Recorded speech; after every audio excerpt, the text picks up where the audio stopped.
Olá, meu irmão e minha irmã, eu sou o Padre Marcelo da Diocese de Taubaté. Hoje é dia 18 de setembro de 2023. Vamos lembrar o que nós ouvimos ontem na missa, quando celebramos o 24º domingo do tempo comum.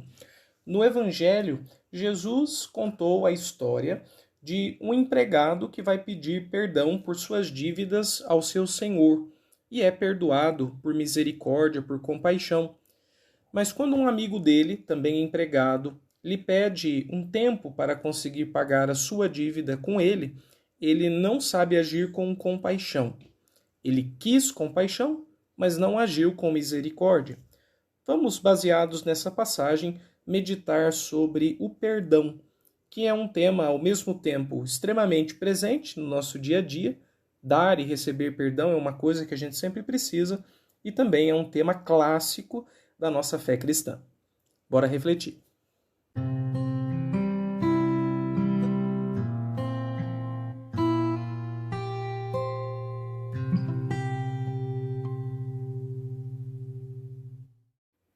Eu vou dividir a minha reflexão em três partes. Num primeiro momento, vamos nos perguntar sobre por que é tão difícil perdoar.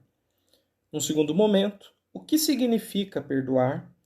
E, por fim, como começar o exercício do perdão.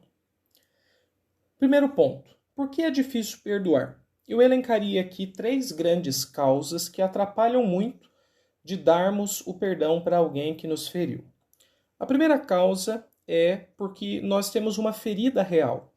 Isto é, se alguém fez alguma coisa para nós, ou se nós fomos mais atingidos do que a própria pessoa imaginava com um determinado feito ou palavra dela, nós temos uma ferida, um machucado, algo que ficou em nós de uma determinada circunstância, conversa ou relacionamento. Se a gente fosse olhar do ponto de vista cristão, talvez seja justamente esse o ponto em que a gente deveria dar mais atenção, a ferida real. Porque é aquilo que realmente houve de impacto sobre nós e que gera em nós uma diminuição de vitalidade. A ideia de ferida, que é uma metáfora, ela indica justamente isso, que houve em mim um decréscimo de ânimo, um entristecimento, um adoecimento, um trauma, uma exaustão e tantos nomes que a gente poderia dar aqui. Ora, justamente porque a gente sabe, mais do que sabe, porque a gente sente essa ferida, é que é tão difícil dar o perdão para quem foi o causador da mesma.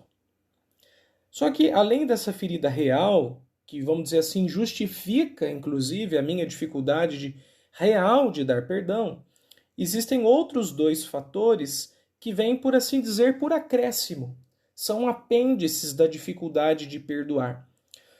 O primeiro apêndice, que é a segunda razão pela qual é tão difícil dar o perdão, é a vingança.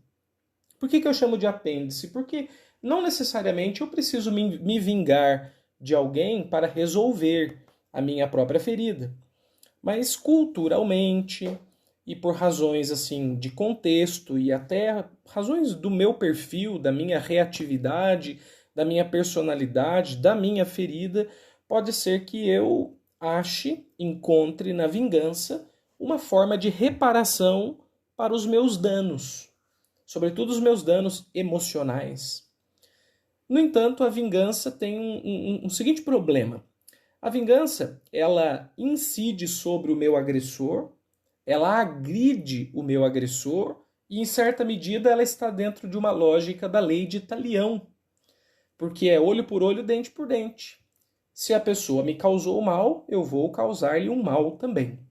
Às vezes um mal proporcional e às vezes um mal ainda maior, porque a vingança ela é faminta e ela gosta de sempre mais, ela é pródiga em fazer o mal.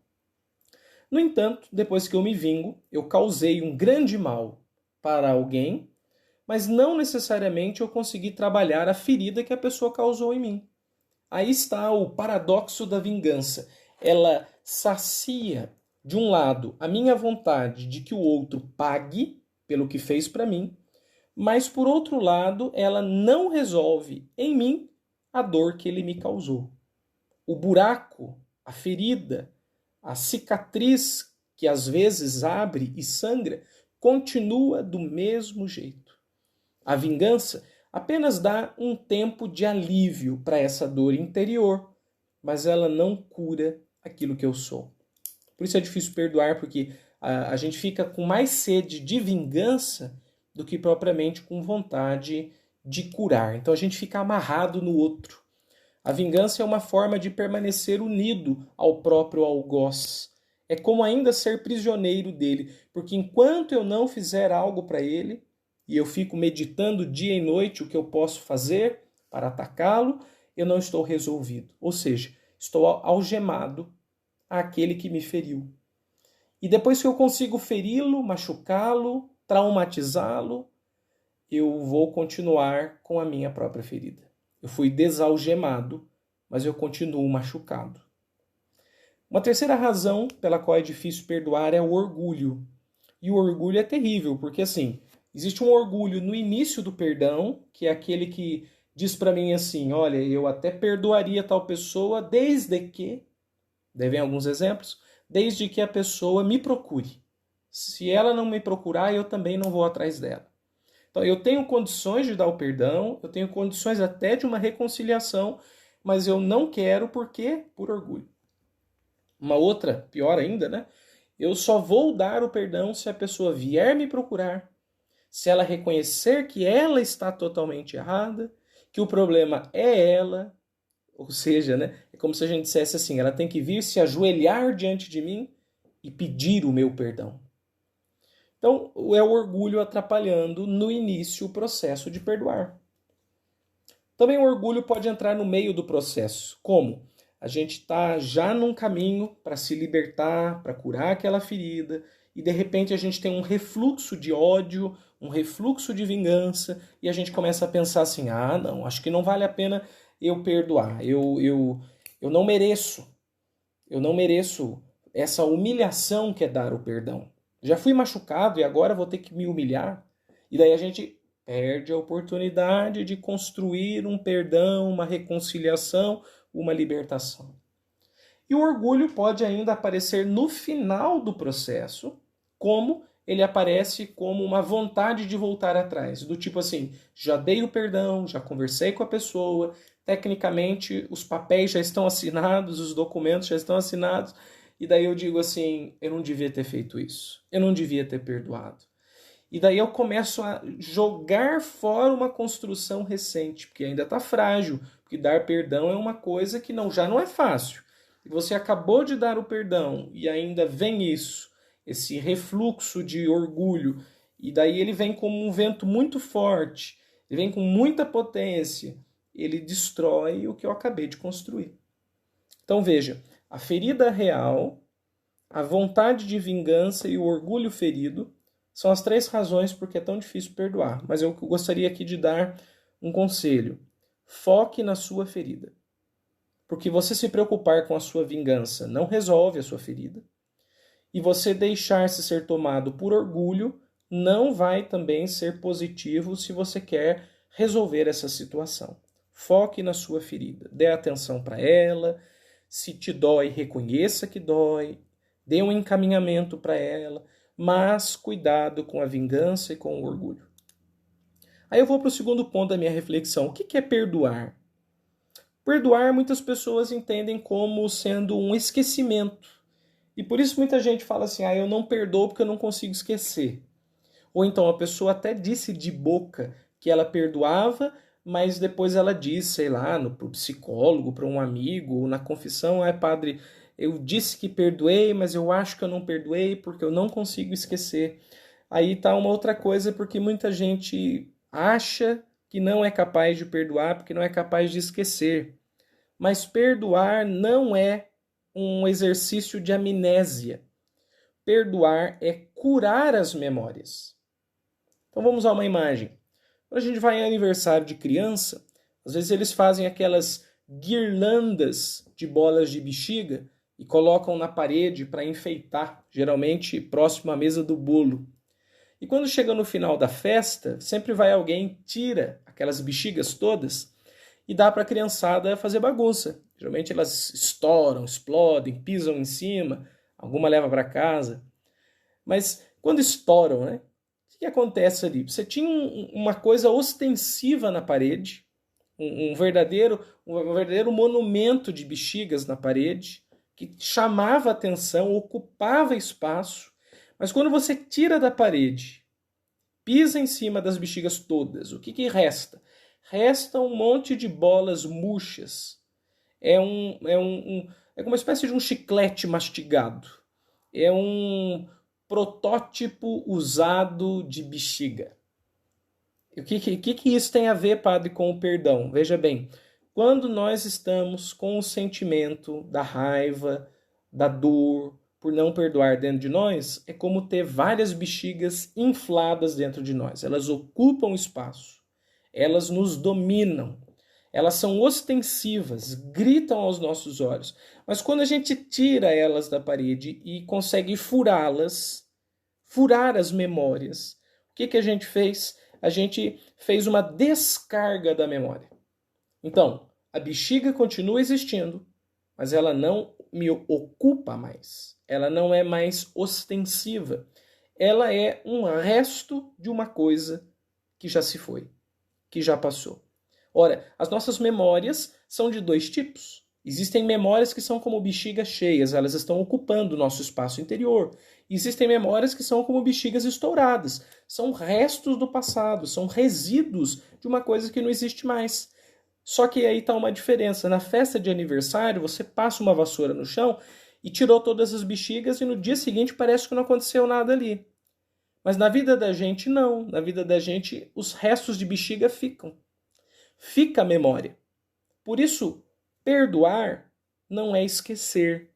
Perdoar é curar memórias, é furar bexigas. Sempre vai ficar um resto, mas é um resto neutralizado, que já não me domina, que já não me define.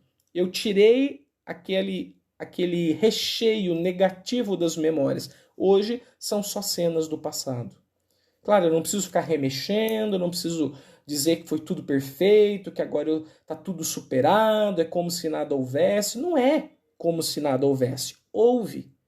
Mas eu não preciso deixar que isso ocupe a minha parede. Não preciso fazer disso o enfeite da minha alma. O detalhe importantíssimo da minha vida. Então, meus irmãos, perdoar é curar memórias. Daí eu vou para o terceiro ponto da minha reflexão. Como que eu posso, então, começar o perdão? Bem, eu posso começar o perdão, eu colocaria aqui de 3 maneiras. A primeira maneira é a seguinte: se ainda dói muito, se você sente muita dificuldade de perdoar, porque é uma coisa muito recente ou muito grande, se permita, nesse primeiro momento, não dar o perdão. Porque perdoar é um exercício de autocuidado. Né? Jesus no Evangelho falava sobre compaixão. O servo pediu ao seu senhor um tempo para pagar a sua dívida, mas o senhor teve compaixão e perdoou a sua dívida. Depois o amigo dele veio pedir também um tempo para pagar a dívida dele, mas ele não teve compaixão. A mensagem do Evangelho é perdoar por compaixão com o outro, por misericórdia, por ter um olhar assim muito compassivo, de muita bondade, de muita generosidade com aqueles que nos devem alguma coisa. Só que é o seguinte, né? Talvez nós ainda não estejamos suficientemente preparados espiritualmente para ser tão generosos assim. Daí algumas pessoas dizem assim: padre, eu não consigo perdoar e esse negócio de compaixão aí não tá com nada, não. Ora, se nós seguimos Jesus, a gente tem que entrar na escola da compaixão. A gente não pode tirar a compaixão do nosso projeto. Mas se a gente não está preparado para a compaixão, eu sugiro uma coisa. Eu sugiro a libertação. Isto é, se você não quer perdoar o seu algoz por compaixão ou por misericórdia, por ele, perdoe por você, pelo menos. Para você se libertar. Porque a compaixão só é exercida por pessoas que têm um coração muito livre.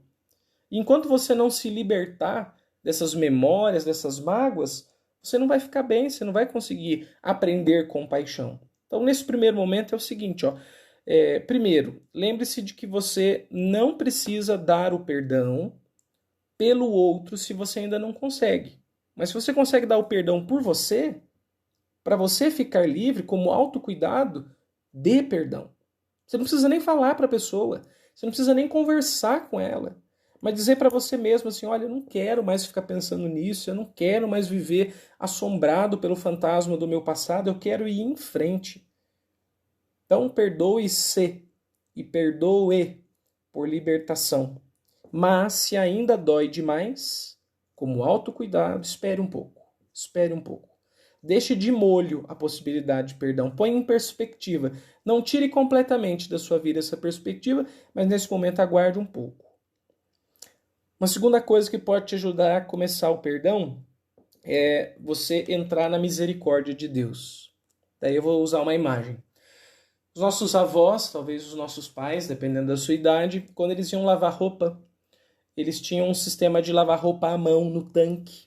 Não sei se vocês lembram disso. E quando lavava a mão no tanque, lavava roupa no tanque, o que acontecia? Eles machucavam muito a mão por conta da fricção do tecido molhado e por conta do sabão que cozinha a pele da gente.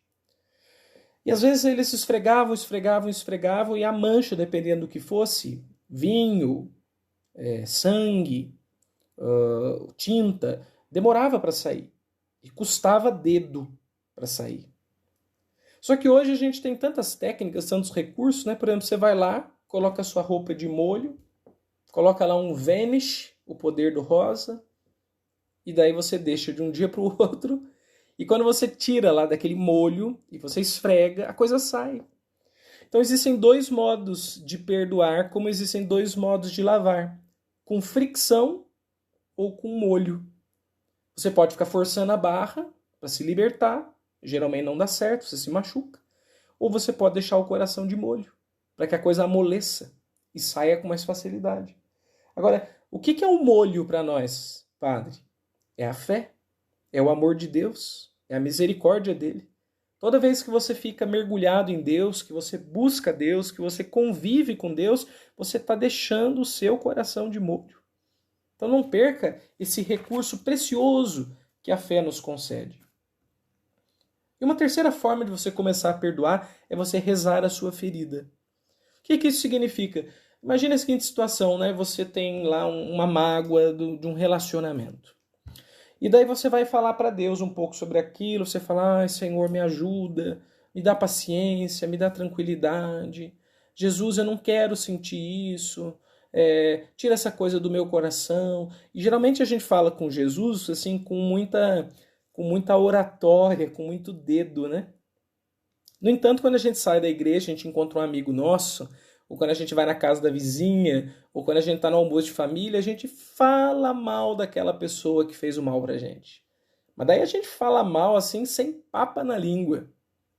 Ora, eu fico pensando assim, por que a gente fala para Deus com tanta cautela e na hora de falar para os outros, a gente fala tão rasgadamente? Parece que para Deus a gente fica meio que calculando palavras, enquanto para os outros a gente é transbordante. Mas, meus irmãos, a gente devia ser transbordante para Deus. Se aquela coisa te dói, você tem que falar para Deus. E falar para Deus com a intensidade real que existe no seu coração. Então, se você diria para o seu vizinho lá, eu odeio fulano, eu não quero ver a cara dele, eu tenho vontade de sentar a mão na cara dele. Você tem que falar isso para Deus desse jeito. Por quê? Porque em Deus você tem que encontrar o lugar de lavar sua alma, de rasgar o seu coração, de dizer o que você pensa, sem esse frufru, sem esses arabescos todos que a gente faz na oração. Às vezes a gente inventa tanta palavra na oração, tanto jeito, que a gente perde o mais importante, que é a autenticidade da prece. A verdade do nosso coração. E a verdade do nosso coração não é bonita. A gente deveria ter coragem de ser feio diante de Deus.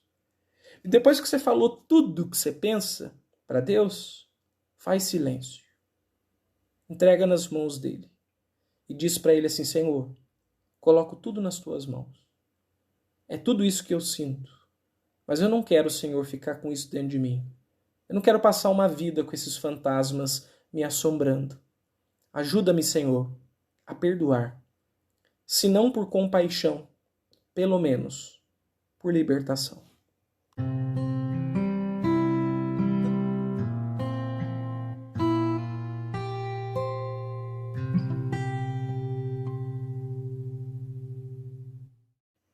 Nós estamos começando mais uma semana e eu gostaria de propor o seguinte exercício espiritual para você. Existe um quadro do século XVII chamado O Retorno do Filho Pródigo, que foi pintado por Rembrandt.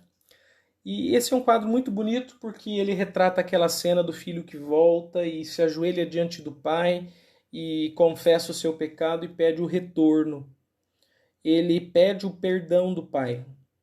Ora, mas essa cena também a gente poderia imaginar que a gente está indo até o Pai não para pedir perdão, mas para pedir a Ele que nos ensine a dar o perdão, porque a gente quer ser livre. Porque a gente não quer viver com a comida dos porcos. Porque a gente não quer viver essa vida velha que nos suja por dentro, que nos machuca e que nos impede de ser mais e melhor. Então, olhando para essa cena do filho pródigo que volta, eu gostaria de convidar você que se colocasse no lugar dele, do filho pródigo, e imaginasse que você está ajoelhado diante de Deus e que você está pedindo para Deus não perdão pelo que você fez, mas que você está como Jesus dizendo: Pai, perdoa-lhes, eles não sabem o que fazem.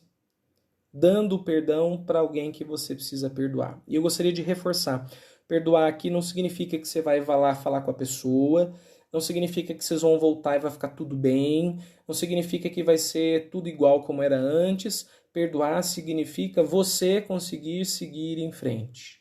Se vocês vão voltar a conversar ou não, isso é o capítulo 2. O capítulo 1, que é o que a gente está focando aqui hoje, é liberte-se dessas coisas do passado. Para você abrir um novo capítulo na sua vida. Você precisa, todo mundo precisa. Desejo para você uma excelente semana e até a próxima com mais um Ontem na Missa. Até logo, pessoal!